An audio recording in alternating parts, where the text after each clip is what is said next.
Bom dia, boa noite, meus queridos. Como é que vocês estão? Espero que vocês estejam bem, né? Vamos para mais uma aulinha de ciências. Na última aula nós estávamos falando sobre as camadas, né, do nosso planeta Terra.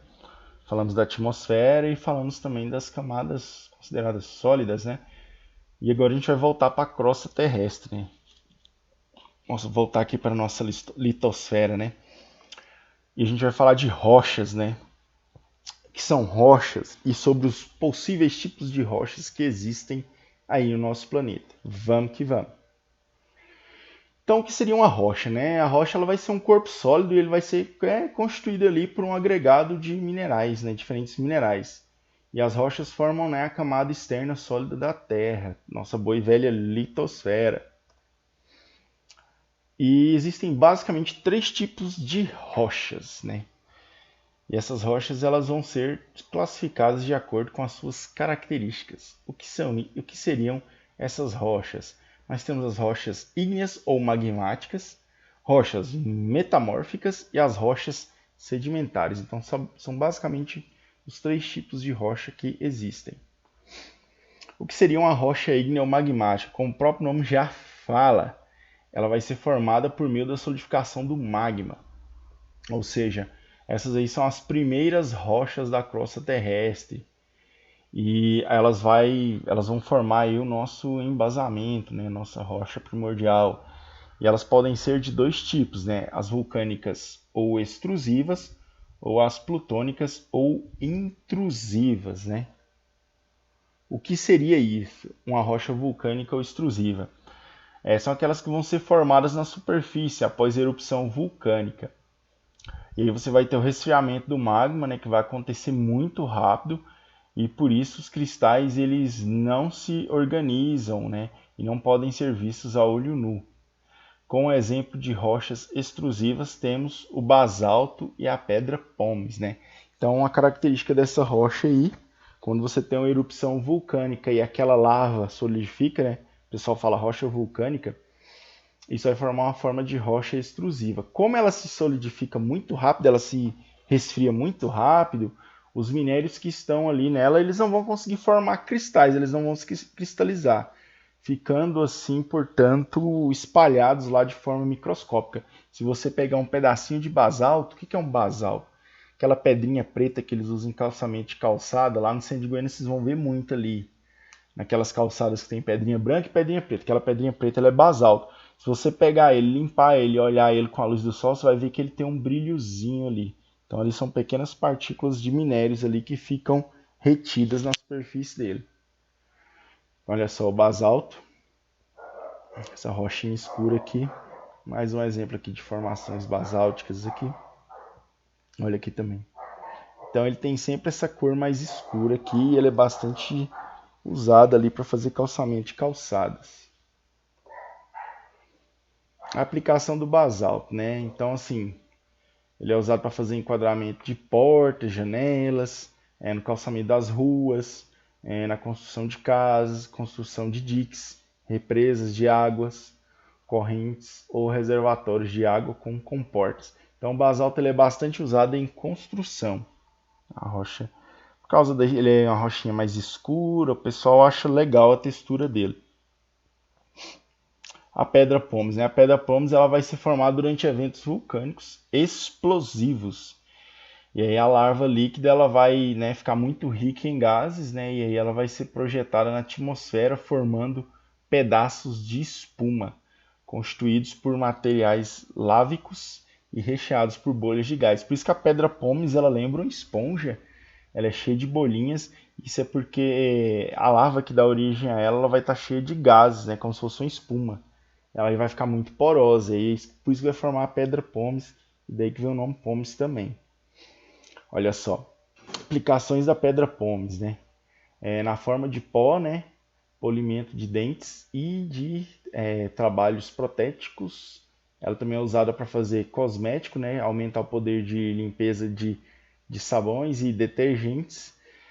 Na construção civil como material de aterro ou preenchimento e como cimento leve e plástico muito utilizado em rebocos e revestimentos. Então, a pedra pómez ela tem um pouco mais de aplicação que o basalto. Sem falar que o povo compra para passar no pé também, né? As plutônicas ou intrusivas, né? Essas rochas aí elas vão ser produzidas pela cristalização do magma dentro da crosta terrestre. E a grandes profundidades, com exemplos de rochas intrusivas, temos o granito, o gabbro e o sienito. Então, se o outro é por erupções vulcânicas e a lava ela se resfria muito rapidamente, nesse caso aqui nós vamos ter o quê?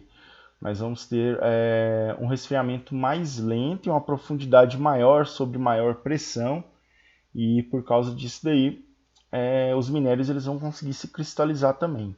E aí vai formar rochas como o granito, o gabbro e o sienito. Aí é um exemplo aí dos granitos, né? O granito também é bastante utilizado. Olha aí, fazer balcão, fazer pia, fazer mesa. Porque é uma rocha que tem um aspecto muito bonito, em diferentes colorações.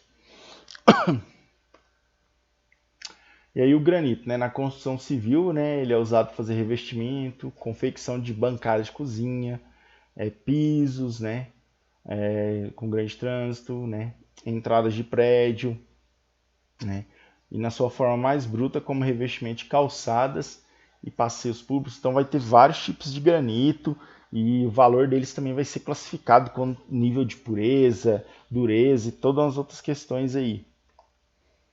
Já as rochas sedimentares, né? Como o próprio nome já diz, é aquela rocha que é formada por meio de sedimentação. Então essa rocha ela vai ser resultado, né, de processos aí que vão ocorrer na superfície do planeta, né? E aí você vai ter o processo de interperismo das rochas, que elas estão expostas à atmosfera, então elas estão sujeitas a chuva, ventos, mudanças climáticas, ação de vegetação, ação de animais, ação de micro-organismos. E aí nós vamos ter o interperismo, né? As rochas interperizadas, elas perdem a sua coesão, né? E elas vão passar a ser eruditas, né? E transportadas, ou seja, ela vai sofrer como se fosse um processo de fragmentação e ela vai sendo transportada por meio de agentes como água, gelo, vento, gravidade, é como se fosse um processo de formação de solo, até sua sedimentação em depressões da crosta terrestre, denominadas de bacias sedimentares. Então vai ter um lugar ali que ela vai ser transportada e ali ela vai sedimentar, ali ela vai ficar. Qual que é a importância econômica das rochas sedimentares, né? Em suas reservas de petróleo, gás natural, carvão, mineral, são as principais fontes de energia do mundo. Então, as rochas sedimentares elas estão muito associadas também a fósseis, né? Os fósseis são encontrados onde tem rocha sedimentar, e também você vai encontrar essas reservas aí, energéticas aí de petróleo, gás natural e carvão, que são, né, combustíveis fósseis também. E aí as rochas sedimentares elas vão ser classificadas da seguinte maneira: nós temos as detríticas, as quimiogênicas e as biogênicas, né? Exemplos de rochas sedimentares que a gente vai ter aqui: areia, argila, argila calcária ou salgema. Então olha só o exemplo aqui que a gente vai ter: arenito, argilito, calcárico. Aqui você tem o salgema, né? Campina Grande, Portugal. Peraí, gente, deixa eu voltar aqui. As rochas detríticas, gente, aquelas que vêm do nome detrito, é aquelas que sofrem todo um processo ali de erosão por meio de vento e água, elas vão se depositando ali. As quimiogênicas é que passa por algum processo químico, algum processo de reação química, como oxidação ou entrar em contato com alguma substância ácida. E as biogênicas é que tem influência de seres vivos, como micro-organismos, plantas e assim por diante. Aí nós temos o arenito. O arenito, curiosamente, quando ele passa por um processo de erosão, é a hora que ele vira areia. O argilito, a rocha de argila, né? O calcário. E aí as minas de sal de Lula, situada em Campinas, Cima, em Portugal. Qual que é a aplicação ali do calcário, né?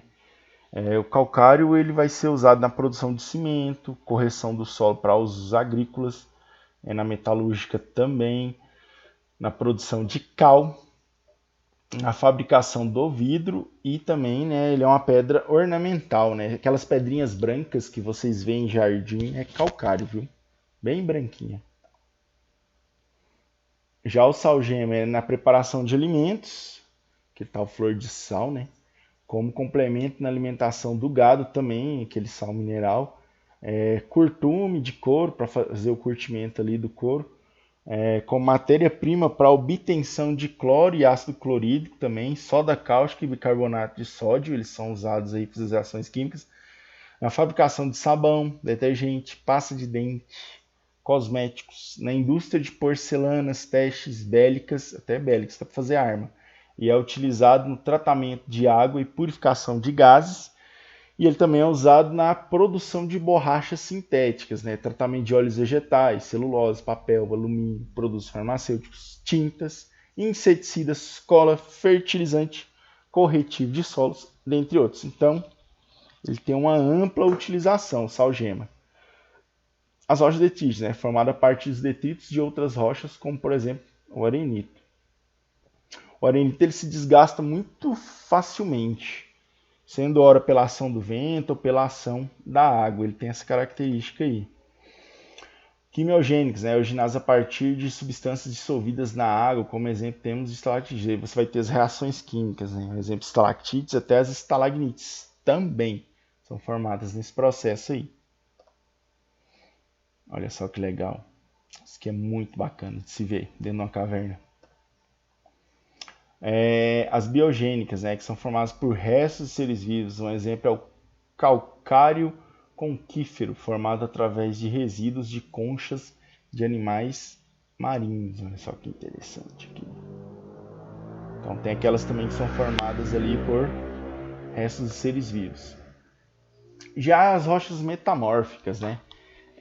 Vão ser aquelas rochas que elas vão se originar. O nome metamórfico vem por quê? Elas vão passar por uma transformação de rochas magmáticas, sedimentares ou outras metamórficas por processos que alteram a organização de seus minérios. Então, as condições físicas e químicas em que tais transformações acontecem são diferentes daquelas em que a rocha original se formou. Então, surge então uma nova rocha com outras propriedades e às vezes com outros minérios também.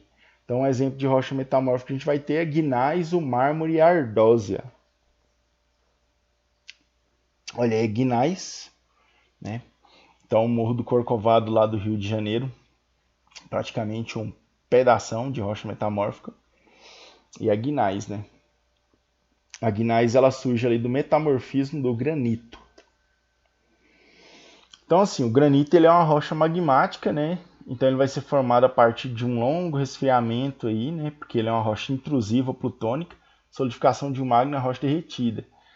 E aí ele vai permitir a formação dos minérios, né? E os granitos são constituídos principalmente pelos minérios de quartzo, feldspalto e mica. Por isso que ele tem essas pintinhas aí, é como se fosse a cristalização desses minérios. Já a gneiss é uma rocha metamórfica gerada a partir do metamorfismo de rochas ígneas ou sedimentares. O metamorfismo é um fenômeno que modifica as rochas quando elas são levadas, né, a grandes profundidades da Terra, onde a temperatura e a pressão são muito elevadas. Então, ela passa por um outro processo de transformação aqui e aí ele vira gneiss. Aí você vê que ele fica meio diferentão, né? O mármore, né? Nós temos aqui o mármore, que tem a rocha de valor econômico gigantesco, né? E ela é da metamorfização do calcário, né? Então, a aplicação do mármore, né? Ele vai ser também usado na construção, fachadas, pisos, pias. Lembrando que ele é bem mais caro que o granito. E quando são muito impuros, né? Não se prestando a esse uso, são moídos e utilizados como corretivos da acidez do solo. Também é usado para fazer isso. O mármore também tem esse nível aí de pureza. Quanto maior o nível de pureza, mais caro.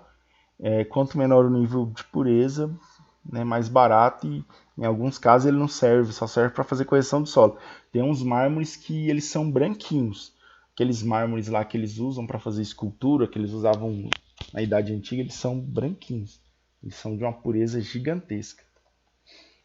Ardósia. Essa aqui é a rocha originária do metamorfismo de argilito e é muito empregada como piso em fachadas de prédios, telhados e até bem pouco tempo era usado para a confecção de quadro negro. O quadro negro era o quadro de ardósia, hoje a gente usa aquele branco. Ele é meio rústico assim, mas ele tem uma certa beleza e tem essas diferenças na coloração e isso faz com que ele tenha um certo valor econômico também. Então, meus queridos, é basicamente isso daí. Estudem com afinco, estudem bastante e vamos que vamos. Deus salve a América.